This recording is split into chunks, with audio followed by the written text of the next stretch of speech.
Polska szykuje się na atak Rosji już w 2027 roku. Wiceszef MON informuje o ściśle tajnej akcji. Mencen odrzuca możliwość koalicji z PiS-em i nazywa Kaczyńskiego politycznym gangsterem. Zatrzymano 32 osoby oskarżone o współpracę z rosyjskimi służbami. Nowa decyzja Izraela w sprawie strefy Gazy. Wojsko zapowiedziało przerwy humanitarne. Wojna między Tajwanem i Kambodżą. Jak przebiega i dlaczego wybuchła? Zaczynamy.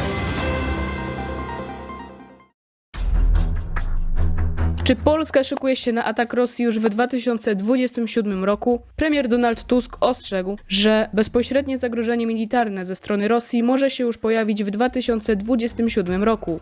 Do tej kwestii odniósł się również wiceminister obrony narodowej i poseł Koalicji Obywatelskiej Cezary Tomczyk, który powiedział, że nasze służby wywiadowcze również wskazują na taki możliwy scenariusz. Mówią o tym zarówno dowódcy NATO, jak i my sami. Robimy to po to, by wysyłać wyraźny sygnał do Rosji i Chin, że jesteśmy świadomi tych planów i chcemy im zapobiec. Zarówno Polskę, jak i inne państwa Sojuszu Północnoatlantyckiego przygotowują się do ewentualnej operacji obronnej. Wystarczy spojrzeć na poziom wydatków na zbrojenia. Wiceszef MON przypomniał, że w planowanym na przyszły rok budżecie wydatki na obronność mają wynieść 5% PKB, co jest około 1/4 całego budżetu naszego kraju. Słowa Tuska i Tomczyka są bardzo dziwne, patrząc na to, że politycy powinni zachowywać urzędowy optymizm, czyli informować obywateli o jak najbardziej optymistycznej wersji przyszłości i ich uspokajać. Dlaczego? Ponieważ w przeciwnym razie w tym przypadku Polski, bardzo szybko uciekłoby wielu obywateli i inwestorów, co osłabiłoby państwo przed ewentualnym konfliktem, co chyba nie jest zbyt pożądane. Mencen odrzuca możliwość koalicji z PiS-em i nazywa Kaczyńskiego politycznym gangsterem. W zeszły piątek Prawo i Sprawiedliwość wystawiło deklarację polską. To dokument, w którym pojawiły się różne patriotyczne postulaty, takie jak potępienie nielegalnej migracji, poparcie dla sojuszu z USA, czy sprzeciw wobec centralizacji Unii Europejskiej. Jak zostaliśmy poinformowani, propozycja podpisania tego dokumentu została również skierowana do Konfederacji i do Sławomira Mencena, który jednak powiedział, że nie podpisze i przekierował widzów na film, w którym to dokładniej tłumaczy. Wszystko idzie ku koalicji między Platformą a Konfederacją. No powiedzcie mi, jakie są argumenty za tym, że wszystko idzie do koalicji między Konfederacją a Platformą Obywatelską? Jakie tu widzicie, nie wiem, argumenty za tym? Jakie widzicie wydarzenia, które by wskazywały na to, że wszystko na to wskazuje? No nie ma żadnych. Twierdzi, że nie ma żadnych punktów zaczepnych między PiS-em i Konfederacją.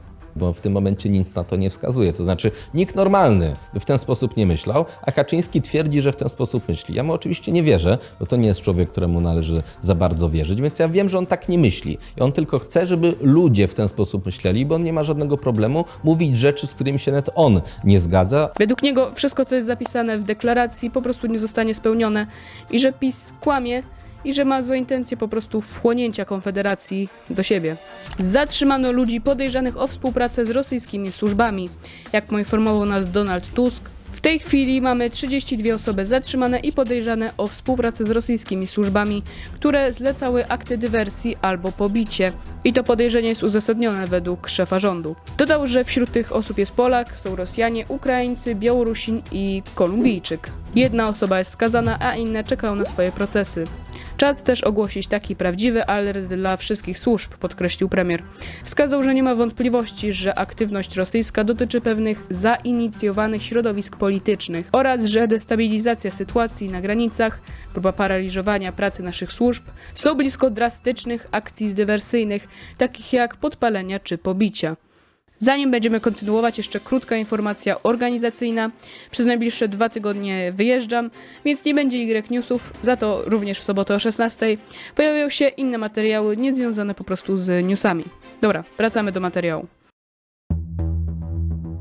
Nowa decyzja Izraela w sprawie strefy Gazy. Wojsko zapowiedziało przerwy humanitarne. Izraelskie wojsko zapowiedziało w niedzielę 10-godzinne przerwy humanitarne w działaniach zbrojnych w niektórych obszarach w strefie Gazy. Decyzja ta została ogłoszona po tym, gdy armia poinformowała o wznowieniu zrzutów z pomocą humanitarną nad palestyńską półenklawą i ustanowieniu korytarzy humanitarnych dla konwojów ONZ. Przerwy w działaniach zbrojnych będą również wprowadzone w Al-Mawasi i Deir al-Balah. Tymczasowy rozejm ma trwać do odwołania każdego dnia od 10 do 20 czasu miejscowego. No i cóż, wreszcie Izrael zrobił coś pozytywnego i mimo, że pod wpływem wielkiej presji międzynarodowej, no to jednak. Mamy konflikt i porozumienie na granicy Kambodży i Tajlandii. W zeszły czwartek napięcie między tymi dwoma państwami sięgnęło punktu krytycznego i doszło do bezpośredniej walki na granicy. Według tajlandzkich władz zginęło 12 obywateli Tajlandii, z których większość to cywile. Nie wiemy ile i czy w ogóle osób zginęło po stronie Kambodży. Strony obwiniały się nawzajem o spowodowanie eskalacji i podobno zaczęło się od strzału przez granicę. Jaka jest jednak prawdziwa przyczyna tego sporu? Podobno chodzi o tak zwany szmaragdowy trójkąt, czyli miejsce, w którym znajduje się wiele starych świątyń, dżungli. Ogólnie ten konflikt sięga 100 lat wstecz i czasów kolonialnych. Dowódcy wojskowi Tajlandii i Kambodży uzgodnili we wtorek, że utrzymają zawieszenie broni na spornym odcinku granicy. Nie będą przekierowywać na niego dodatkowych sił. Czyżby otwarty konflikt zakończył się tak szybko jak zaczął? SpaceX i NASA szykują się do startu misji Tracers, która sprawdzi wpływ Słońca na Ziemię.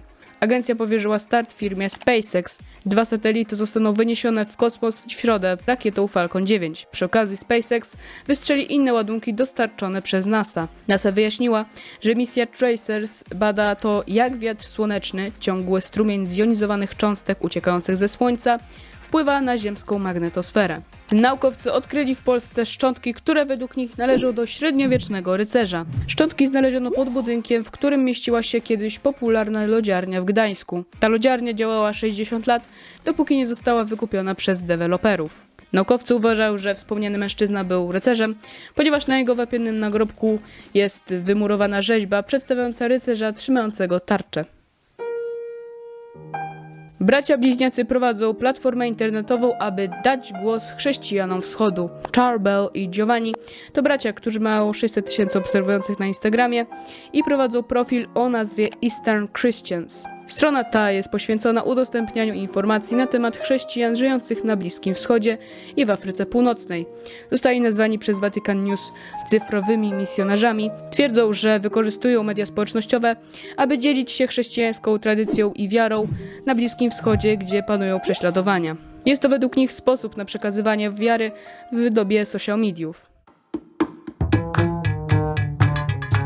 Słowo Bluetooth jest imieniem króla wikingów. Bluetooth został stworzony przez firmę Ericsson i nazwany na cześć króla wikingów Harlanda Blatanta. Angielskie tłumaczenie imienia Blatant to właśnie Bluetooth. Ciekawe, że teraz prawie codziennie patrzymy na imię króla, który zmarł setki lat temu. To by było tyle na dziś. Dziękuję Wam bardzo za oglądanie. Jeśli Wam się podobało, to koniecznie zasubskrybujcie kanał, kliknijcie łapkę w górę i napiszcie w komentarzu, co myślicie o dzisiejszych tematach. Widzimy się w każdą sobotę o 16:00, więc do zobaczenia.